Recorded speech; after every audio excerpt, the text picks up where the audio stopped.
Yo!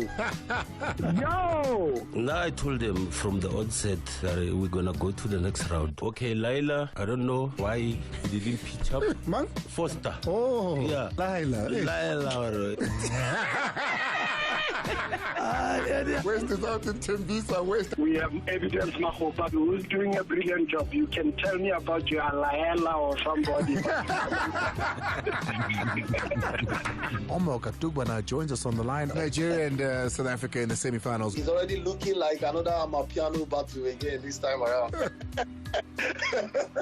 Ma'alalela, we need our national apology from Unadin. We need that. I'm sorry, I didn't see it coming. That's an apology. Pro Pilane, pro. Malcolm must cut out a clip, Kanadimi apologizer, and we must post it on our social so everybody can see who to apologize. I'm a Ropilane. Sky is the limit, and you know that you can have what you want, be what you want, have what you want, be what you want. Sports Night Amplified with Andile on Metro FM. Monday through Friday, 6 to 7 p.m. Game over.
Six minutes after the hour of 8 minutes after the hour of 6 o'clock, by the way. Welcome to Metro FM. My name is Brian Mufukeng.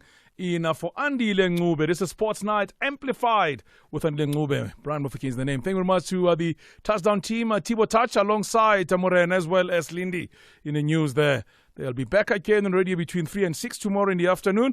It is Tuesday, and I tell you, everybody's talking about what is coming up tomorrow. Bafana up against Nigeria. What a day there's going to be.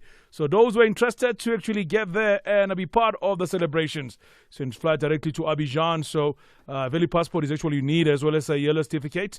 Yellow fever certificate is what you need. Accommodation and ground transportation. There is a bus available with game tickets for passengers have been confirmed as well. So 50,000 Rand is the prize for you to get and be part of the whole fun with Bafana. For reservations, 079 339 2584. SABC says SABC Sport, making it possible for you to be part of the big one indeed. So do join those that are going there to be part of the big deal with Bafana. So 50K is the money. Yeah, if you got that. Yeah, man. Let's go and join Bafana for a big one indeed that is flying to Cote d'Ivoire for the semi-final tomorrow against Nigeria. So 079 339 2584. What's coming up on the show today? Very interesting. I'm joined in studio by David Notwane. You all know him from the days of your Ajax or your for Santos days, eh? Yeah. It was Santos days. He was there as one of the youth coaches from Santos. Mamelodi Sundowns has been there, youth coach as well, under 23 team for South Africa. We'll talk about that. You know, when I saw him, I thought, why he's not dressed for the occasion? Because usually, you know, he comes here, he's different, eh? So he opted not to wear that. So we'll chat to him about Bafana's success at the moment, where it all started, and a journey for a team that we have at the moment when you talk about Bafana in the semi-finals. In case you were somewhere, you don't know what happened.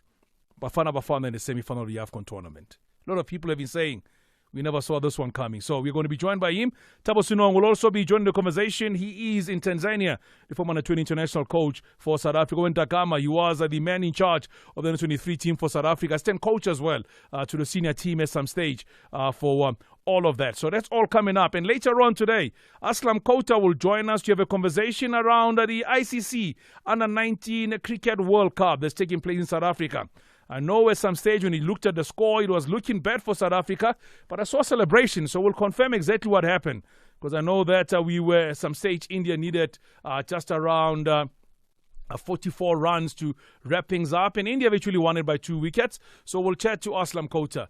I was not happy with certain things. Yes, these are youth players. They're going to come up. That is coming up later on in the show. Now, before we get the show started and get to the big business, we want to talk Bafana, everything football. Do remember you can join the conversation, 060-584-7303. That is where you can send a WhatsApp voice note to and ask questions to my guests for today's show. Do get involved. Let's have a conversation. It is a big moment from a South African football point of view. We always talk about the doom. Whenever the things are not good, we all complain about everything else.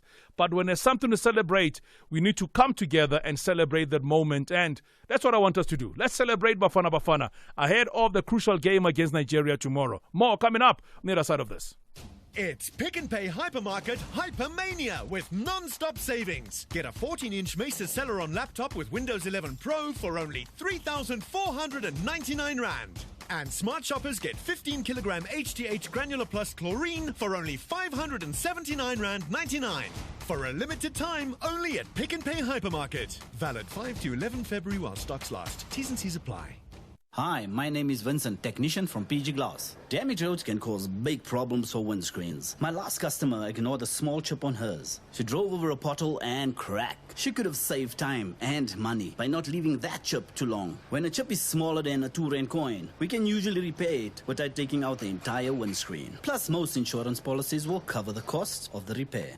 Windscreen chipped or cracked? Call PG Glass on 0860 030303 today. PG Glass Repair, PG Glass Replace. Open your world of more audacious rewards to use on data, airtime, electricity, or banking fees. More sharing with family with 5 linked accounts and flexibility with an overdraft when you switch your salary. Get more on africanbank.co.za with an African Bank My World account. T's and C's apply. African Bank, audacity to believe. African Bank Limited is an authorized FSP. NCR registration number NCRCP 7638. Underwritten by God Risk Life Limited and licensed life insurer. Sports Night Amplified with Andile on Metro FM. Proudly brought to you by SABC Sport. 13 minutes after our 6 o'clock. Good evening and welcome to it. This is Metro FM Sports Night Amplified with Andile. My name is Brian Mofokeng. So in conversation with the former under-20 international, under-23 team for South Africa. We're going to be joined shortly also by Thabo Sunong. I still remember way back in 2014. Yeah, I was there. 2014 in Polokwane, South Africa under-20 team were to play the qualifiers for the AFCON in 2015 to be hosted by Zambia.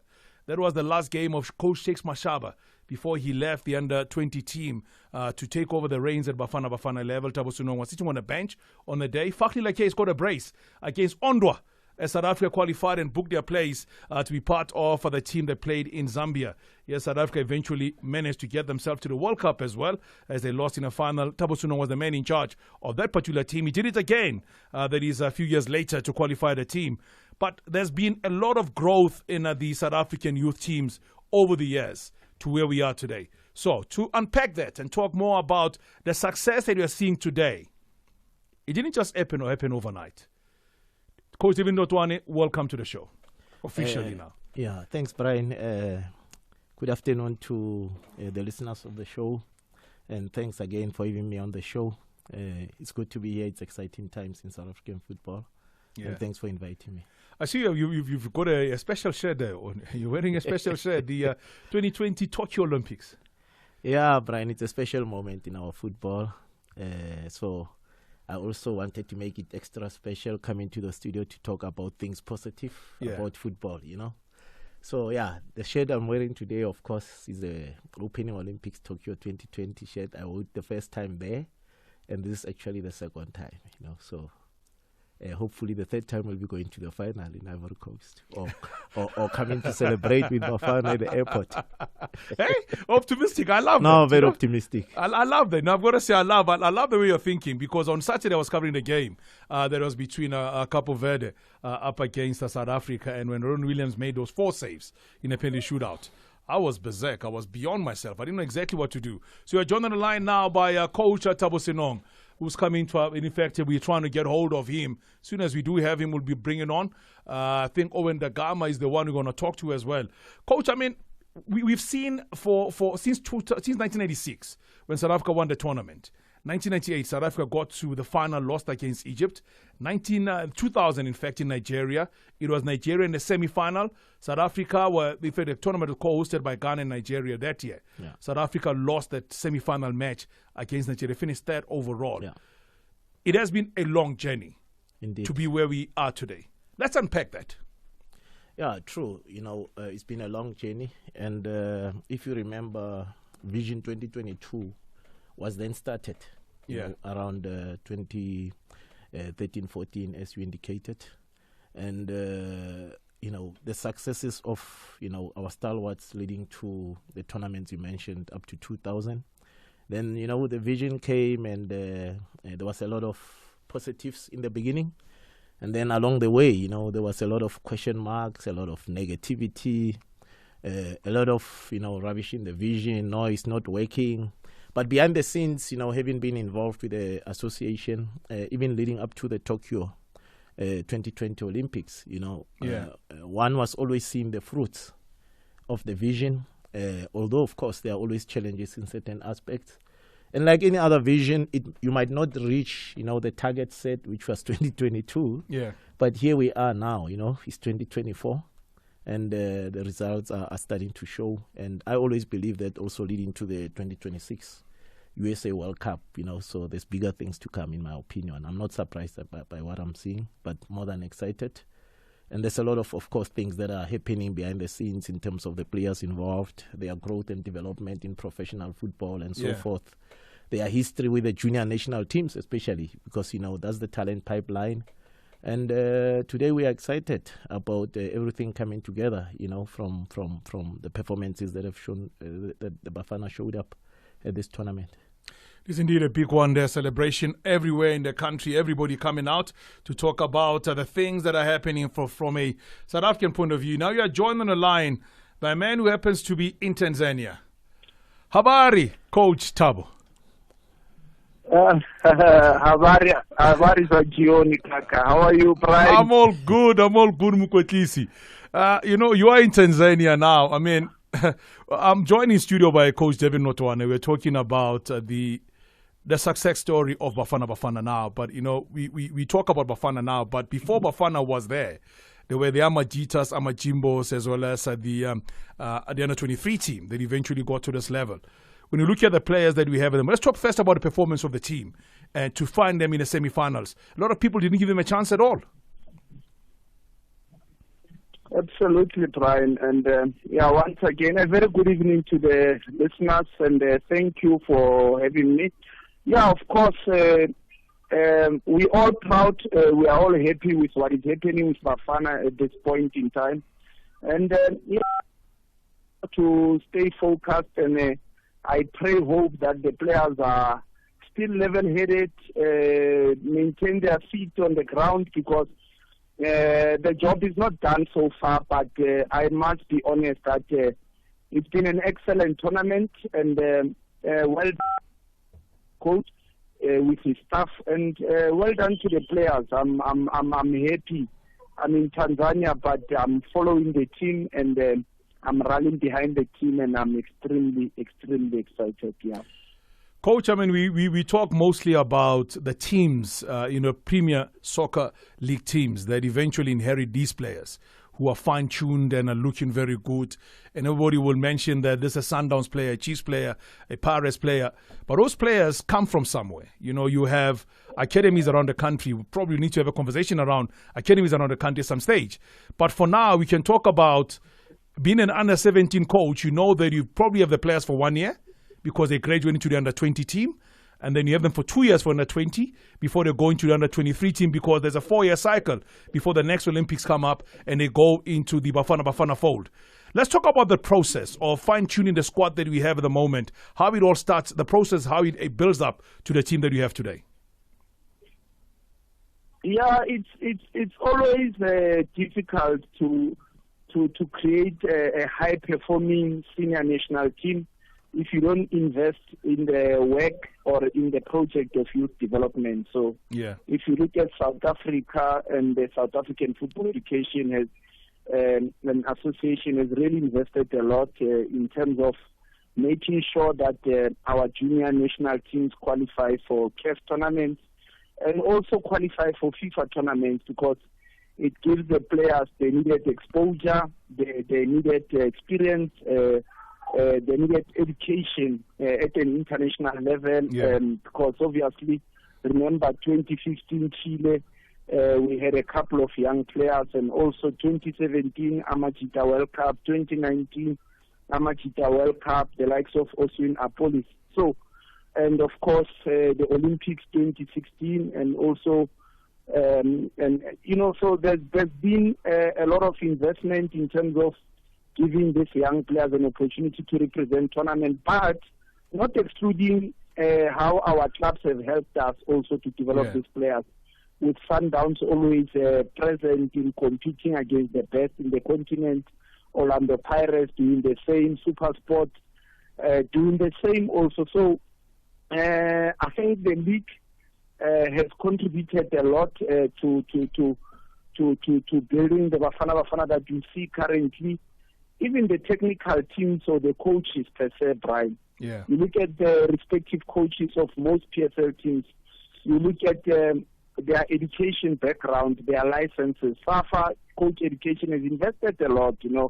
Remember the SAFA Pro license, the first one that was conducted 2011, the second one 2012.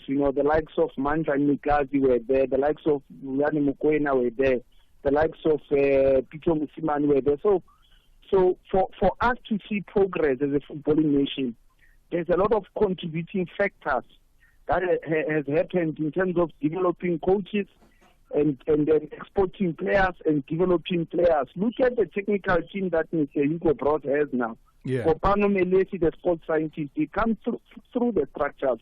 U20, the Olympic team. You look at Herman Kelele, he comes through the structure. So the structures didn't only produce players for Bafana, but it has also produced technical members. So it's a holistic effort, and I just pray that we have to maintain such pathways, talent pipelines, so that we can continue to grow as a nation. I mean, am I right in saying that the system that we had previously, where we used to have the under-17 coach come in and join the under-20 coach, under-20 becoming assistant coach and under-23 coach, and then the whole crew being part of the senior national team as assistant, was the one that paid dividend because you're able to track the players all the way to the senior team? Yeah, absolutely, because it's about sharing of information, because the main topic among the discussions within coaches is always the pathway of the talented players. So it was very easy to also come with a uniformed approach in terms of talent identification. What kind of players do we need to play for Bafana? The profiling, physically, mentally, tactically, technically. So the communication has always been there. Even with our women's national team, if you look at how Coach Desiree Ellis has always worked with the under-17 coach, Coach Sintuye Zuzu, under-20 coach, Coach Modku.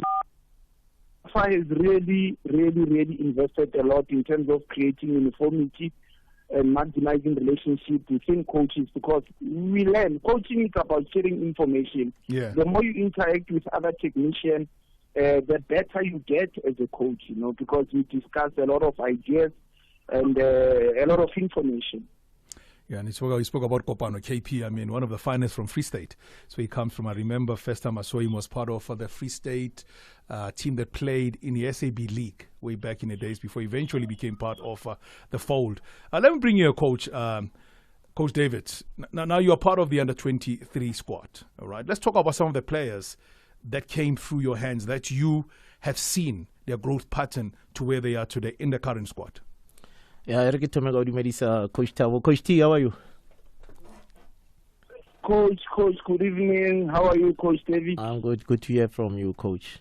Yeah, no, coming to your answer is always fantastic when under 23 presents, of course, the final hurdle for the progression of these players. Yeah. To Bafana having come through the juniors. And at the moment, you look at players like Tebo Mokoena, who has gone through all the youth teams. He's actually a perfect example of development of talent in the national team, in terms of the pipeline. And then you've got guys like Mtobi Mvala, who came through, the Olympic program. Tapelo Morena, for example, also came through, the Olympic program. Pepelo was with the U17s selection camps. We looked at him at the U20s with Coach T's. But it was tough. Competition was tough. So I think it's fantastic now that he's come through and matured nicely, having not been with the under-23s, but now he's in Bafana after his experiences going overseas. Yeah. And of course, there's others that didn't make the cut, players like, Luther Singh, was one of those that was very exciting. Fagri Lakay, who had a very, very early break into Bafana under Coach Mashaba and Coach Tabo Sinong. Still holds a record, by the way. Yes, you have our exciting, Pagamani Mahlambi, what a player. One of those you think about when you look at this generation of players, but Kiflings, Kobamelo, Kodisang, Kosing Pilo Ngobo, who's the Chiefs. So the talent has always been there, the pipeline has been there, exposure youth has been there, but it also shows that it's what happens within the clubs, as Coach Tabo has said, in terms of senior professional football, that would drive these talents, to reach ultimately the Bafana performance required standards. And like Coach Tabo said, the performances of our big clubs on the continent, now we're talking of Club World Cup, those are spaces that clubs need to aspire, especially our so-called big clubs in the country, because then that experience gained in the junior national teams would transcend into successful winning performances into Bafana through their club performances. So that becomes a very, very important. And some of these players that I mentioned, you would find that they were not really consistent within their clubs, never had playing opportunities, and they get lost along the talent pipeline. I want to come in and talk about that. I mean, Coach Tabo, I still remember when he took over as the under-20 coach after Coach Shakes Mashaba left to become part of the senior coach for Bafana. You were still assisting him at that stage. I mean, you got to go back to 2013 when South Africa played in the COSAFA tournament in 2013.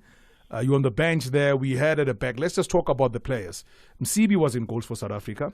We had Abulela Makwaka way back then, was part of the team. We had Rivaldo Kotsi as part of the team. We had Ntuli amongst the players there. We had Tlotlo, who's now, he was part of the team there. We had Ngubo, part of the squad as well. So when you look at all those players, we have lost a lot of the players going forward. And Fakhri Lekay was the man that scored a brace for South Africa as we qualified for the 2015 AFCON tournament. That was to be the under-20 AFCON tournament when he played against Cameroon in Polokwane. And it was just a day before. It was 31st of August in 2014 when that goal was scored. A lot of those players have been lost in a system. What are we doing wrong to lose those players? Because those should be core of the players that we have now going forward, Coach Tabo. Yeah, maybe, Brian, we might have lost the players in the Bafana system, but we haven't entirely lost the players from our football system, because some of them are still campaigning for our respective clubs in the local league. Yeah. Fakhri Lakay is doing well for Pyramid FC in Egypt.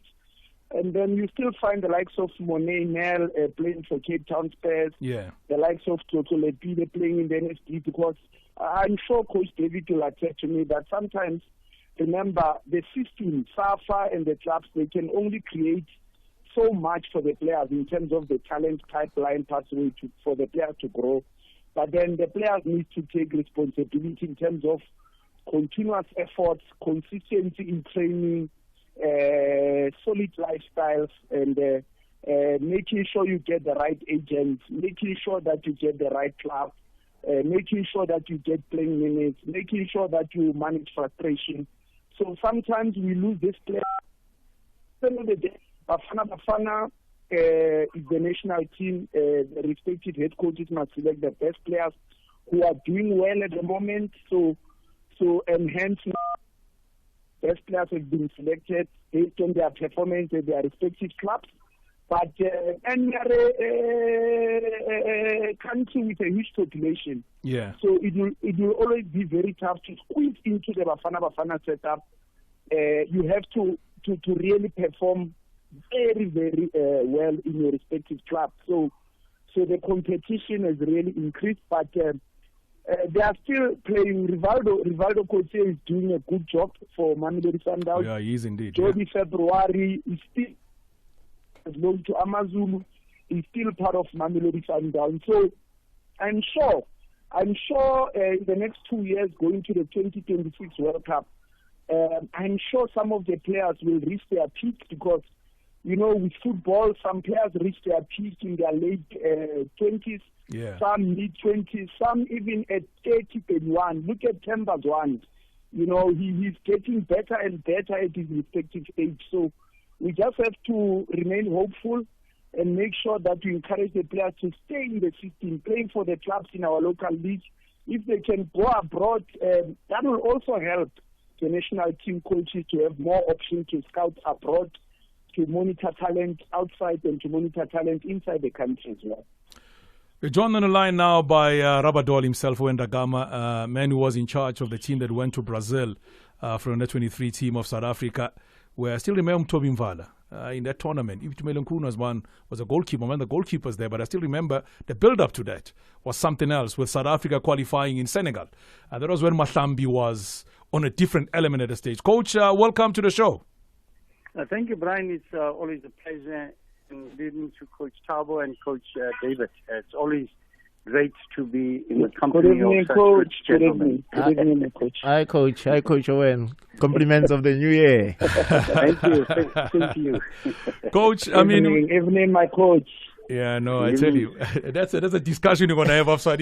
Coach, Coach Owen, we're talking here about the Bafana, where Bafana are at the moment at the AFCON tournament. It's been a long time since we've actually had to see Bafana get at a top stage and deliver the way they're doing at the moment. But it didn't just happen overnight. We have seen trials and tribulation over the time. We've seen some players coming in, some fall by the wayside. What do you make overall of the team's performance, and where do you think we got it right, and where you think got it wrong overall when you talk about the road to where we are today?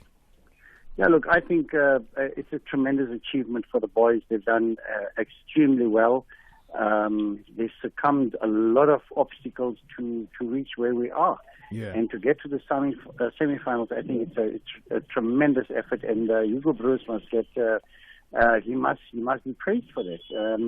I just believe that there's always been enough talent in this country to be the best in Africa. There's always been. Yeah.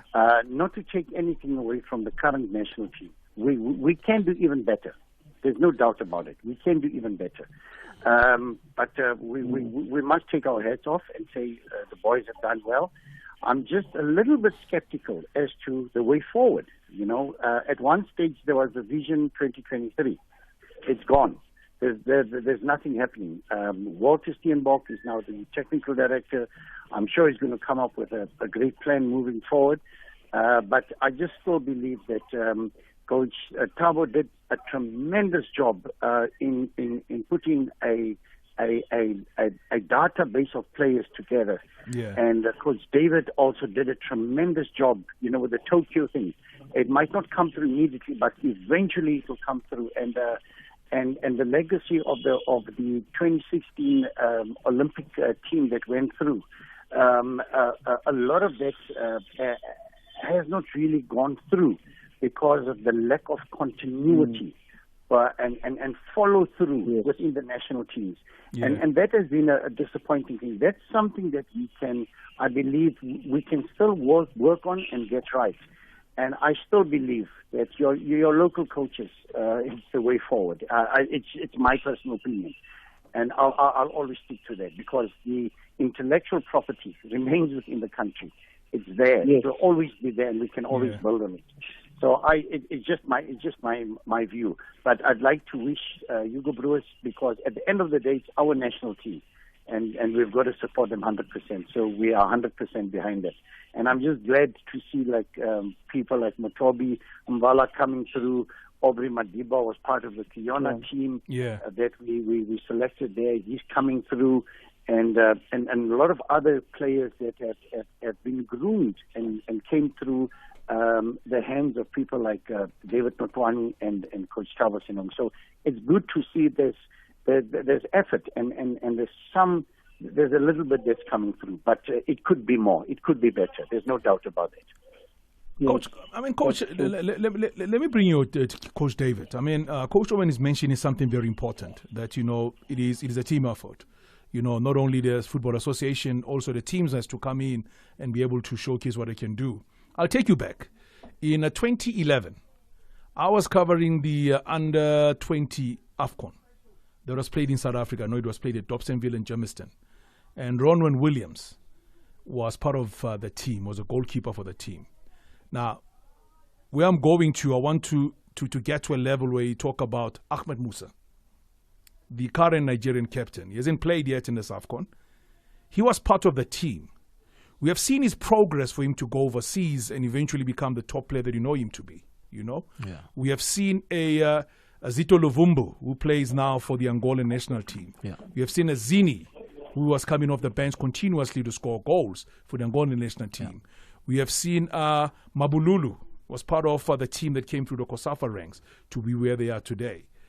What is it that other countries are doing right when it comes to nurturing the talent and securing and protecting it? Because I believe that in Pakamani Mahlam we lost a big player. He was an unbelievable player. We lost a big player there. Yes, Menzi, that is Meyiwa, because Wasman Meyiwa was an accident. He was another top player that we had in the squad that we lost because of an accident that happened to him. But what is it that we're doing wrong as South Africa to not be able to capture that talent and export them early so they can get the exposure they need to get and bring them back to the national team to benefit? Yeah, Brian, it's a very, very interesting question and difficult one. I think from my opinion, and Coach Thabo has touched on it, first and foremost is the synergy between the national team coaches. And back in the day, as Coach Thabo mentioned, Coach Owen came in, when he started, he called me and Coach Thabo, we sit down, Coach Nsegi was there, we discuss, the team in a relevant team, whether under 20, under 17, under 23, even Bafana, we used to sit together. So that is a very, very important key element. I think that ensures that other countries, I can give you an example of Angola that you're mentioning. Yeah.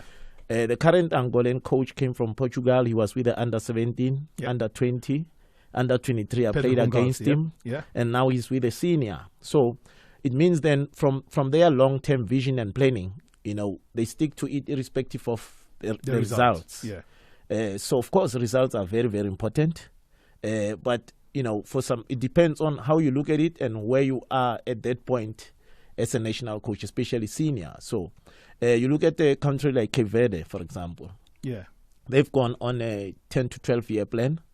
And today it's not surprising that Cape Verde is one of the forceful countries in this tournament. So I think from coming back home, sometimes, the changes of coaches, sometimes too often, too sudden, disrupts the flow of the vision and the long-term plan that's been put in place. Yeah. So we have to sometimes keep more faith, more belief, in the plan that we've put together from a South African football perspective. And of course, then, like Coach Thabo said, everything depends on the players' performances within their academies, if they are in the academy, within their professional teams, if they are in the professional teams. Because at the end of the day, you know, players are selected based on their performances to the national team. So I think from that perspective, like Coach Owen has said, we are a big country. So, you know, maybe we need to look at a different approach, different system that can ensure that from the provinces we are able to absorb these talents, like in the era of Coach Shakes Mashaba, Coach Owen, and at the provincial level, we've got good structures that can make sure that these talents are not missed. That's just my view and opinion on it, that the main important thing is the synergy between the national teams in terms of talent protection and talent identification and development. Coach Thabo, I remember in 2017 when you went on to play at the Under-20 World Cup. I can give you some of the players who were there. Malebo Khomudise, I know him from Sundowns, he was there. Tebo Mukwena was there. Wiseman Meyiwa mentioned him. Sandile Mthethwa was there. He's now the Buccaneer player. Keletso Magalo was there. Sibonga Wonke Mbata was there. Liam Jordan Luther Singh was there. Sejo Kamis, he came in replacing Mhlaba Mahlambi, was injured there. Another player, Tendo Mukumela. What a player. You know, I remember him from the FNB youth tournament. That is when we were still playing. The Sipho Mbule was part of the squad as well. Reef Frost, Latatias Malepe. Mondlim Porto was there. Grand Mageman. That is Kobamelo. Kodisang. Another player I wanted to talk about. Kulegani Kubega was there. Thabo Cele as well. We all know that there's been a huge call to say he should be consistently part of the team. He was there when we went on, we spoke about the Tokyo. He was part of thereabout in a team that we talk about. We're going to pay some bills. We'll come back and have more of this conversation because I believe we've lost a lot of gems on the road. Let's pay some bills. Nigeria eliminated South Africa during the 2019 AFCON in Egypt, and they plan to do the same thing in their semi-final clash of the 34th edition. However, Bafana Bafana Hugo say this is the end of the road for Jose Pesero and his boys. Stanley Nwabili versus Ronwen Williams. Nigeria takes on South Africa this Wednesday, 7 February at 6 p.m. Live on SABC Sport on DTT Channel 4, S3 and SABC radio stations. Also available on SABC Plus and SABCSport.com.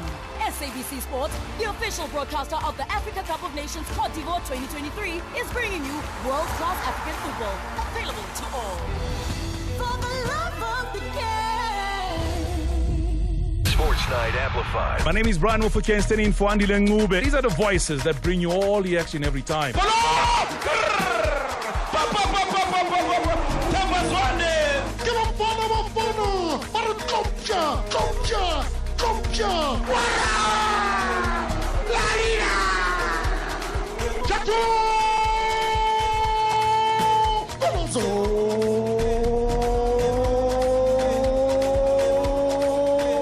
Those are the golden voices of SABC. As somebody speaking in tongue.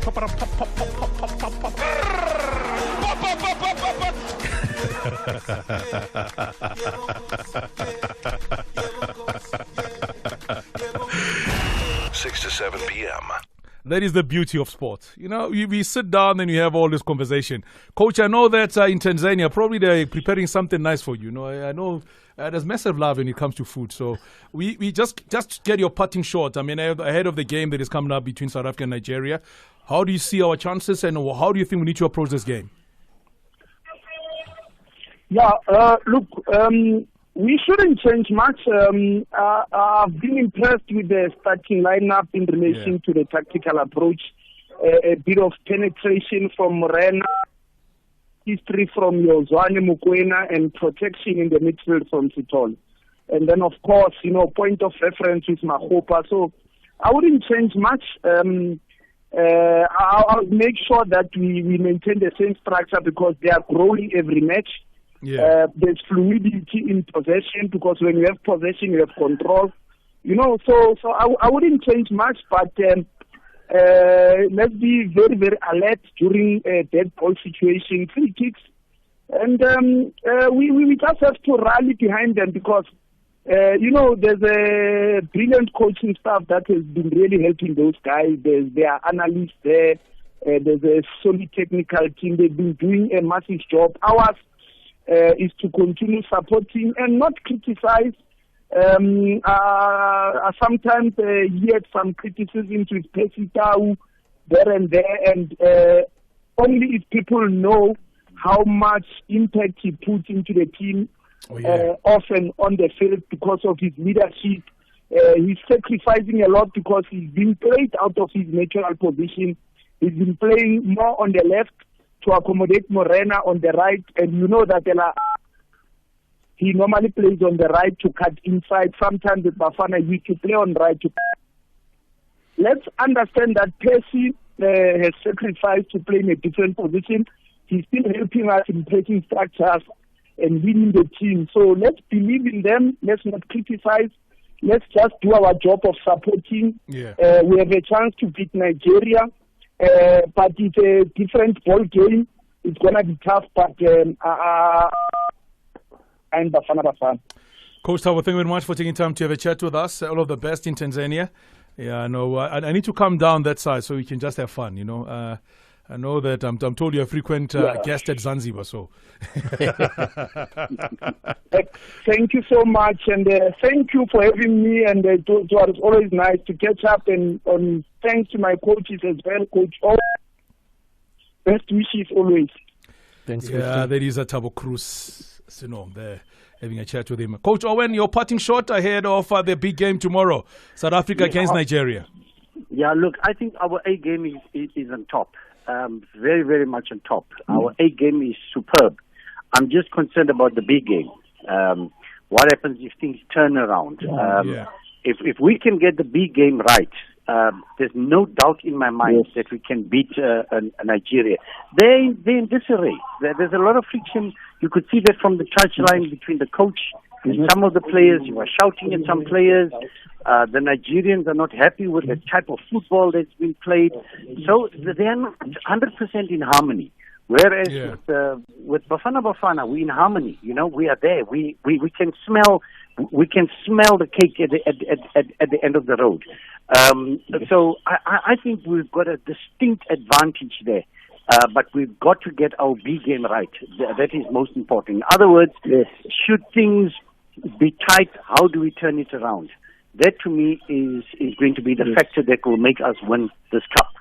I still remember covering one game, Coach David, and I remember Coach Thabo going like, Coupe, tuck in, Coupe. Thank you very much, gentlemen. Thank you very much for joining us on the line there. Ramadan, thanks, my guy. We'll chat again next time. Good, man. It's always a pleasure. Good, man. So there we have Thabo, Coach Thabo Soon, as well as Owen Dagam on the line. We still have Coach Thabo, David Notwan in studio to talk about that. I mean, I was looking at the 2019 squad for South Africa. You know, the beauty of, I love covering youth teams, so that's why I know these players from youth. I mean, I remember the first time I saw Pesitau, he was in 2013. That's when I saw him the first time, playing for Clapham High School alongside Mucheka, the late Mucheka Madisha. What a team they had there. They were coached by Coach Lwane Mokoena then. He had just signed a contract with Sundowns. And look at him now. He's really given a different performance. Your take on how you approach tomorrow's game, Coach?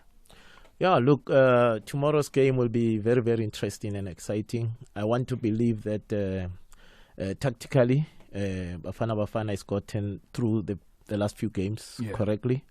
Especially the last one was, for me, very, very tough one, especially Cape Verde, if you look at their performances. The thing is, of course, you know, the experience Champions League is showing. The team plays with rhythm. There's phases where we had the ball, we controlled the ball, we dominated possession, especially going into the break. And then a different team came back in the second half in terms of Cape Verde. And Bafana showed that, you know, they could suffer without the ball.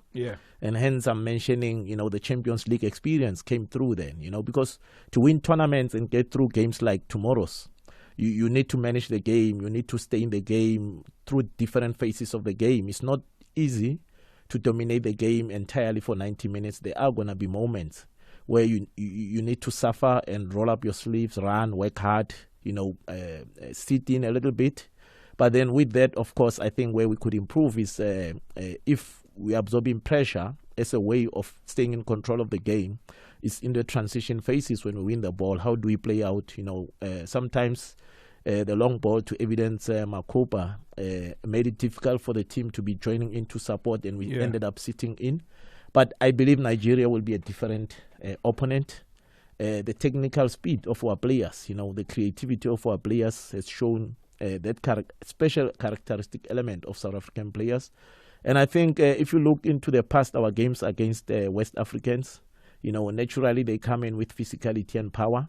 But I believe that our technical ability, our creativity with a good tactical plan would help us through this one. And probably this one for me could be a game that would dominate better than the last one for longer periods, probably 60% to 70% of the game.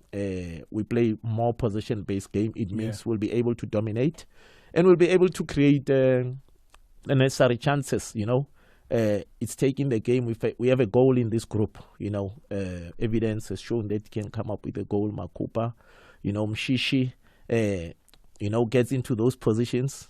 I'm sure tomorrow, he would be putting on his scoring shoes. Morena is also deadly on the transition. Pace is unpredictable, special player, very talented player. And, as the tournament wears in, one can only hope and pray that the criticism level to Pace it out unfairly so, now he could turn it on, and deliver in the crucial moments. Because sometimes big players in big tournaments, Lionel Messi, we've seen how in some tournaments previously, he was also going through the same thing that Pesce is going through. But, coaches know the job best, they know the players best, they work with them.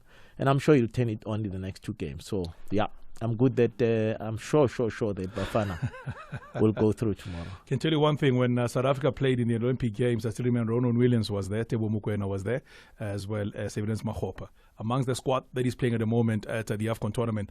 Coach David, thank you very much for taking time to have a chat with us. It was a wonderful one, and I believe that we have the best. May the best team tomorrow, I believe that given the way South Africa has played, if we contain Nigeria as they've done, because I don't think this is the best Nigeria we've seen. For sure. In the longest of time. For sure. Coach David, thank you very much for having a time to chat with us today. We now move from the football, and we're going to go and be joined shortly by Aslam Kota. We're talking about the ICC Under-19 Cricket World Cup taking place in South Africa after this. A whole new year. With all new goals. Good vibes are loading. I think we're ready to go.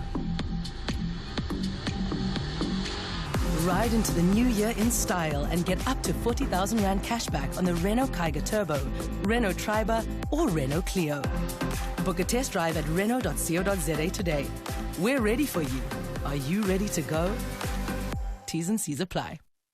Windscreens are one of the most important safety features of your car, some with advanced camera technology. But one chip on that windscreen will crack and cause those features to malfunction. PG Glass Repair, PG Glass Replace. Call us on 0860 030303. Kentucky Tuesdays are back for just 80 Rand. Stop. That's 6 pieces of chicken. Stop it. For only 80 Rand. Stop it, I like it. We just can't stop. Only available on Tuesdays at KFC. T's and C's apply. Visit betway.co.za and never miss out on the non-stop action.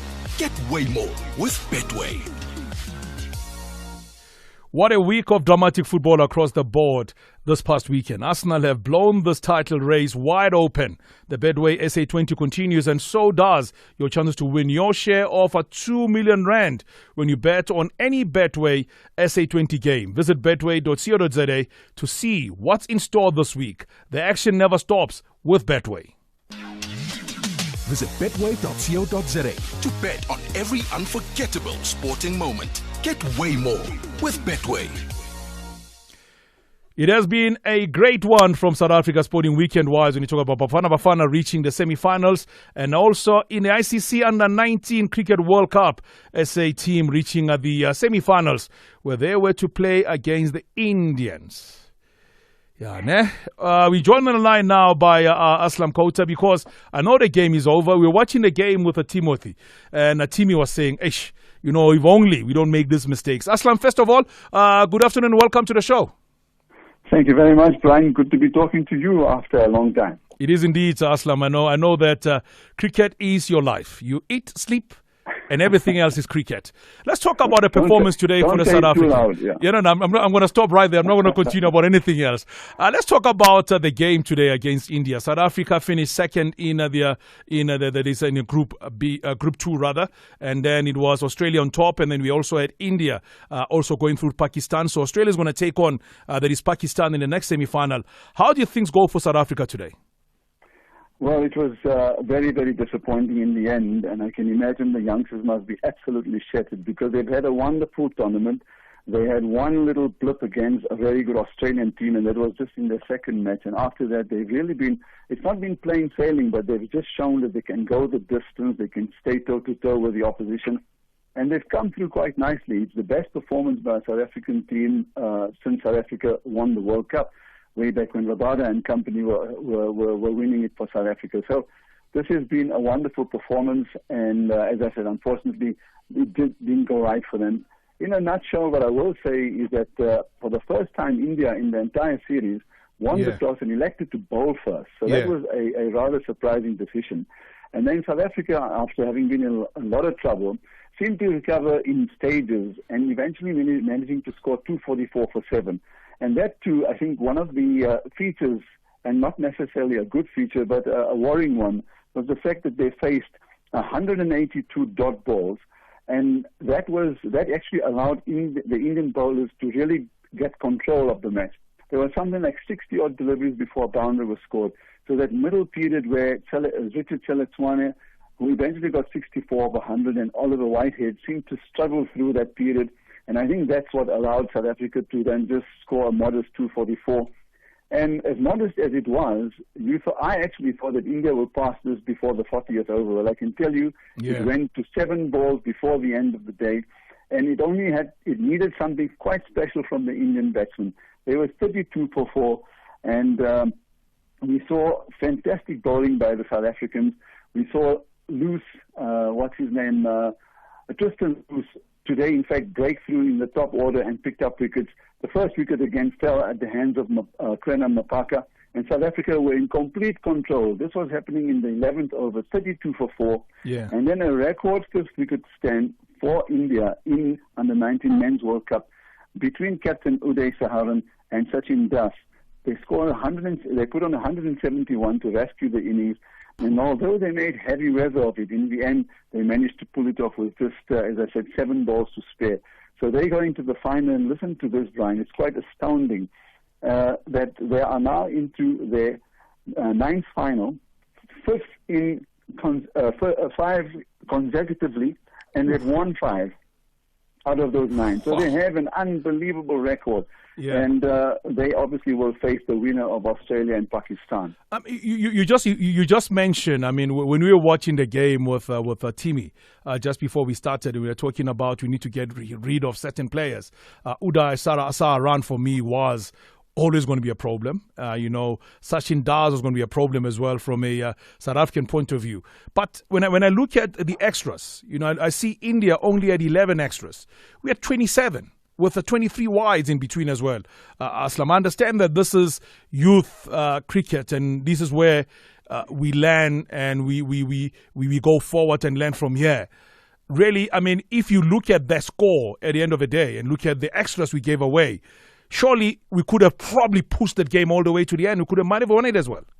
Yeah, in fact, I wanted to say to you that the South African team were very nice, very well skippered, because Johan James, first of all, scored a 24 of 19, so he made sure that South Africa got to a decent total. And then he seemed to be handling the bowlers very nicely because the changes were happening.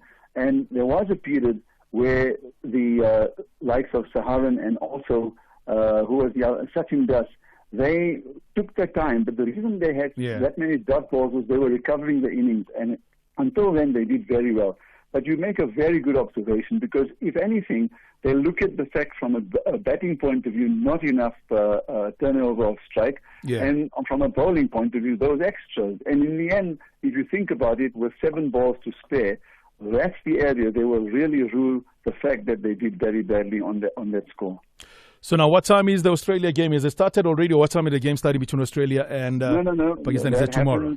That happens actually the day after tomorrow, because tomorrow, the Wednesday was left open in case there was rain and they needed to replay the semi-final. So that's why they've got the day in between. So that'll happen on Thursday, and then the final, of course, is on Sunday. So lot to look forward to. But for every tournament of this magnitude, Aslam, the good news is that there's always a star that's born. Kwena Mapaka has been outstanding for South Africa in this competition overall. What can you expect from him going forward, just quickly to wrap it up? Well, I'll just tell you that he's finished the highest number of wickets thus far. It depends on how the other matches go. But 22 wickets at the moment where he stands is only second in the history of the under-19 men's game. Wow. And he was short of 1 wicket to, in fact, equal the record and perhaps go past it. So, I mean, statistically, that's fine. But the fact that he is able to discipline himself and change his tactics when the game demands it tells me that this fellow may be under 19, but he's got a head of a 25 and a 27-year-old there. I mean, he is really fantastic. He is a fine. I did worry at one stage, Brian, that why are we dumping such youngsters into the big league so early? But obviously the coaches saw something in him. And really, he's so mature, and I do believe we'll see a lot more of him. And I love the fact that he's a left-arm seamer. All right, thank you very much for that one there, Aslam. And be watching the ICC Under-19 Cricket World Cup taking place in South Africa at the moment. I know that the next one is going to be in Namibia and Zimbabwe, if I'm not mistaken. So going forward to that. Thanks, Aslam, for that one. I know that there's been stars that have been born here. Your Devald Brevis has come out of this one. Akeswa Rabada, talk about Aiden Makram has come through this one. Dominic Hendricks, to mention a few of those. Men talk coming up in a bit, and Faith is here. Faith, how you doing? How are you? You know the smile, all right? You know what you need to do, Timothy? You know, every time we watch Bafana playing, these guys, Barotwaila blind the boss, they tend to cut to the Capo Verde fans. Right? I've been seeing, and then they cut to Mama Joy afterwards. So I'm saying, this is not they're not playing fair, Timothy. So what I need to do now, Timmy, can we get Faith to actually do a video to Bafana and wishing them good luck? Can I just wish them well? They just wish them well, and then from there, every time they want to cut to Mama Joy, we'll put Mama Joy and put Faith and say, you know what? We are in control. We have the football brains that come with Mama Joy's side. Faith, I know that. Which team do you support, by the way? This time I support Bafana. But under normal circumstances, I support Orlando Pirates. I knew it was come up. It's a thing. But I think it is. I think it's time. To me, I think it's time for a video that is sent to Bafana. It's not fair, is it? Motivation. Team. It's not fair. You needed me to come and ask for that. Or we could just give me a ticket and I can go support them all in Cote d'Ivoire. That's a better one, you can join those. I mean, there are people that are actually looking forward to that. Faith, listen, I mean, there's good news. If you want to go and join Bafana, some good news coming your way. We can be able to join and be part of the festivities and enjoy everything that's happening. So I know that, we got Timmy. Timmy is always organized. So it's 50K. All right. Just 50K. Only 50K to go and join. To go to Abidjan, straight flights. Maybe I should just stick to Metro FM talk, huh? There's also transfers when you get there, you're sorted.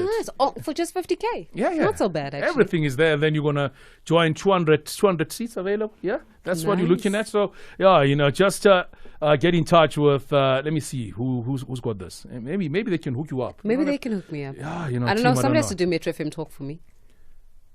No, let's leave this. No. Let's move on.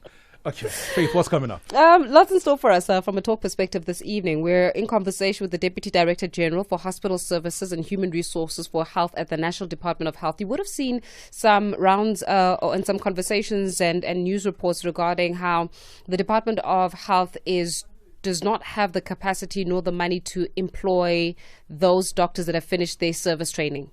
Yeah. Why is that? So they've done, we certainly do have a shortage of doctors in the country. We do. It's a fact. Yeah. And yet we can't hire these doctors after they've completed their training because we don't have a budget for them. We're going to get the latest now from the National Department of Health, who are going to be joining us for the conversation. We're also going to be looking at a school. Remember, there was also a news report about a school called Maibuye Primary School in Midrand. Yes. This was a school that was said to have cost 100 million rand to build. The 100 million rand was paid. The school never was erected. Well, now it looks as though that school has been built. But we'll talk a little bit about what additional costs were incurred as a result of having to get the school up and running again. And then we're in conversation with the Commissioner's General Manager for Electoral Matters. This is regarding how the IEC basically gave feedback in terms of election weekend or election registration weekend. This past weekend, we'll get the numbers latest from them. And then after 8 this evening is definitely after 8. You want to stick around because the question that we're asking is, can morality exist outside of religion? Can morality exist outside of religion? Because if often cases, morality is packaged within the framework of religion. Yeah. I shall not harm anybody, irrespective of what you believe in. You can be a Buddhist, you can be a Christian, you can be a Muslim, you can be a Jewish person or a Jew. Can morality exist outside of religion? It's a very interesting question, because when we grow up, we are taught those at home, you know. But religion eventually becomes part of the package as you do it. 100%. But then if you go back to the olden days, religion was never a key factor, but morality existed with those same. And what did the context of morality look like in that space? That space. That's an interesting one. That's what we're talking about. Thank you very much, Faith. And that's how we wrap it up from my side. Andile is back again tomorrow. Always good to be here. Have yourself a splendid one. Timothy, as well as all the guests we had on the show today, and the guys, and make sure we look beautiful on the show overall. Have yourself a blessed one. Welcome to the Urban Rhythm Revolution. Listen, Metro FM. I'm the greatest of all time. For all things urban, I love the station. It's where you want to be. Metro FM is committed to